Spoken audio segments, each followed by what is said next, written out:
His NFL career looked over before it even began. They called Len Dawson a bust as he was rejected by 2 NFL teams. So then, how did he go on to become one of the greatest quarterbacks of his era and prove everyone wrong? To find out, we need to go back to 1957, where Dawson was drafted 5th overall by the Steelers. Everybody thought this kid was going to light it up, but this hype was surprisingly short-lived. In his rookie season, Dawson failed to make any noise whatsoever, and things went from bad to worse in the following season. Just when you thought maybe he'd get a shot, the Steelers went and brought in Bobby Lane. Lane, as you may know, was a future Hall of Famer, so it started to become clear that Dawson's career in Pittsburgh was dead before it had even begun. Then one fateful day in 1959, Len Dawson was traded to the Cleveland Browns. But there was nothing to panic about just yet. With this move, there was hope that Dawson could get his football career back on track. But instead, the complete opposite happened. You see, at the time the Browns had Milt Plum as their starting QB. Plum actually went all-pro that season, solidifying his spot as the main man. So, once again, Dawson was over there riding the bench, and things continued to go downhill. After completing just 21 passes as a Brown, Dawson was released in 1961. Think about that.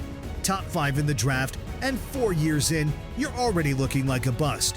Most guys don't come back from that, and any NFL franchise would be stupid to take the chance on him. However, nothing could prepare Dawson for the career-defining moment that came next. Len Dawson would finally receive another offer, but it wasn't from an NFL team. No, it was for an AFL team, the Dallas Texans. Now, back then, the AFL was like the little brother. Folks said it was gimmicky, not real football. But you gotta understand, Dawson didn't care. He just needed someone to hand him the ball and say, "Son, go play." And what happened next shocked everyone. He put the entire league on notice. Throughout the season, he led the league in passing touchdowns and passer rating. By season's end, Dawson left little to debate as he was named MVP.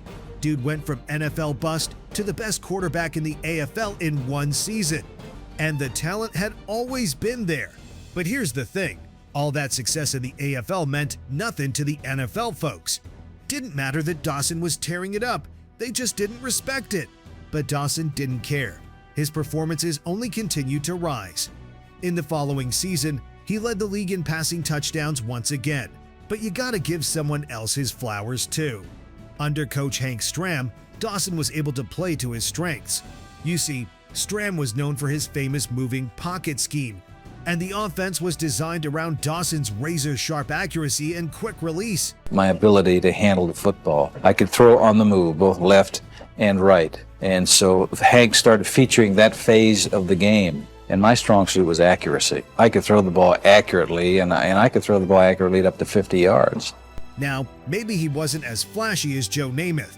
Dawson, though, was different. He was surgical, calm under pressure. That's why they called him Lenny the Cool. But in 1966, Dawson would have to prove he was for real. Because after years of animosity between the AFL and NFL, both leagues would now have an opportunity to prove who was better.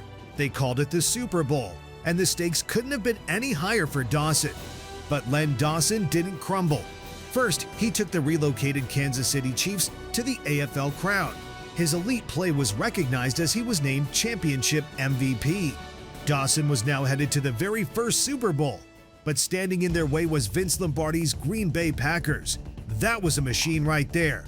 Folks thought the Chiefs had no shot. Lenny Dawson, though, he rose to the occasion, slinging for 210 yards and a score. But in the end, Lombardi's team emerged victorious, as the Chiefs fell 35-10.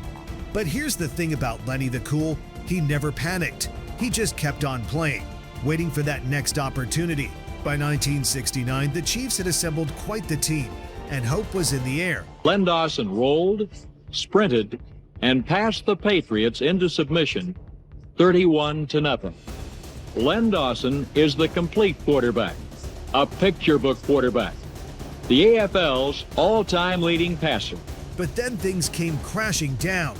In the second game of the season, Dawson crumpled with a knee injury. Many believed that this would end his season. Nobody believed Dawson would come back until he actually did it.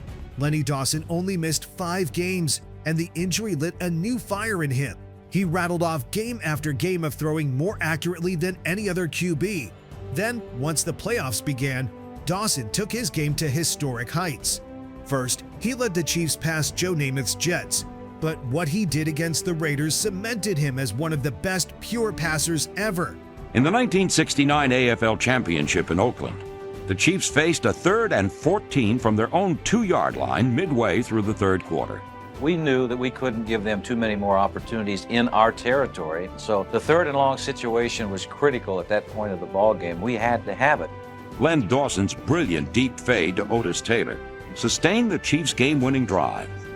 It's a throw that you work on all the time in practice and hope that when you release that thing, you get the good release and you hope it's the right distance and you hope. There's a lot of hoping going on.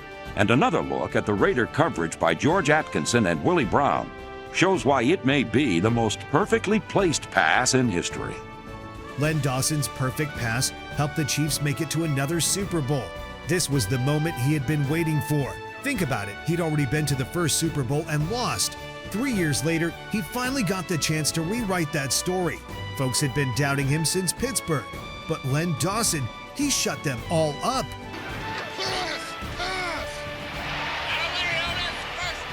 Quarterback Len Dawson proved the worth of Stram's strategy. 6 of his 7 completions in the first half were quick, sudden throws to the sideline. That's it, that's the one. When the clock hit 0, Dawson wasn't just some AFL quarterback anymore.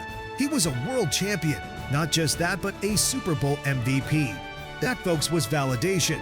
Len Dawson wasn't no bust. He was one of the greats. From cast-off to champion of the world. But Lenny Dawson's career was more than just doubting people. He continued his magic, even after winning a ring. By the time Dawson hung up his cleats in 1976, he had stacked up more than 28,000 passing yards and 239 touchdowns. He basically broke every Chiefs franchise record that mattered, and his legacy lives on in another way too. When a QB throws more TDs than incomplete passes, folks call that the Len Dawson game. He wasn't flashy, but he won championships, and his stats reveal his greatness.